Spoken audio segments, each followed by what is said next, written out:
Still আমরা চাই হচ্ছে আমাদের নির্ধারিত ডেট, আর যদি ডেট যদি চেঞ্জ করা হয় ওনারা হচ্ছে ভ্যালিড কারণ দেখে মানে খুব অল্প সংখ্যক, যেমন 15 তারিখ আছে সে জায়গায় আপনি 20 তারিখ বা 18 তারিখ দিতে পারেন, কিন্তু কোনোভাবেই 25 তারিখে দিতে পারেন না। তো আমাদের এই স্টিল জায়গায় ভ্যালিড কারণ তো দেখাতে পারি নাই, আমরা চাই 15তে দিক।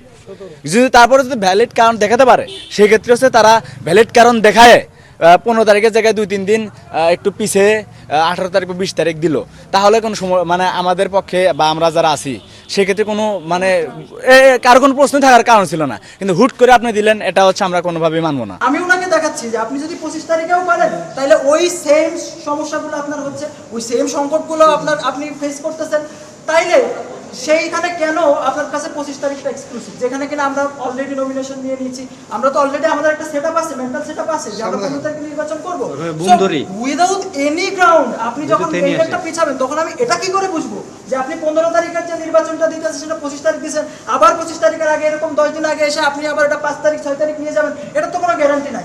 আমি একজন শিক্ষার্থী হিসেবে আমি রাজশাহী বিশ্ববিদ্যালয়ের একটা হল থেকে আমি ভিপি পদে নমিনেশন তুলছিলাম, আমি যে আশা নিয়ে ভিপি পদে নমিনেশন তুলছিলাম আমার সেই আশা পূরণ হচ্ছে না, এবং আমি মনে করছি যে এখানকার যারা আছেন তারা আমাকে সেই আশাটা তারা রাখতে পারছে না। এই কারণে আমি মনে করি যে আমার নির্বাচন করার কোনো দরকার নাই, আমি নির্বাচন করব না।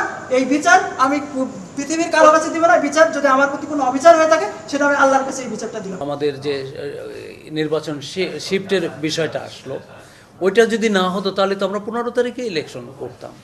আমরা বারবার বোঝানোর চেষ্টা করছি, ওরা কিছুতেই বুঝতে পারছে না, যে কারণ এই আমাদের 17টা হলের এবং 3টে যে রাকসু, সিনেট এবং হল সংসদ নির্বাচনে আমার 17 আর 2 19 রকমের আমার ব্যালট তৈরি করতে হবে।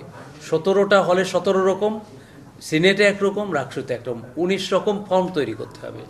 এবং যদি ক্যান্ডিডেট বেশি হয় একই ব্যালট হয়তো 3টে-4টে করতে হতে পারে। তার মানে আমার 25,000 ক্যান্ডিডেট।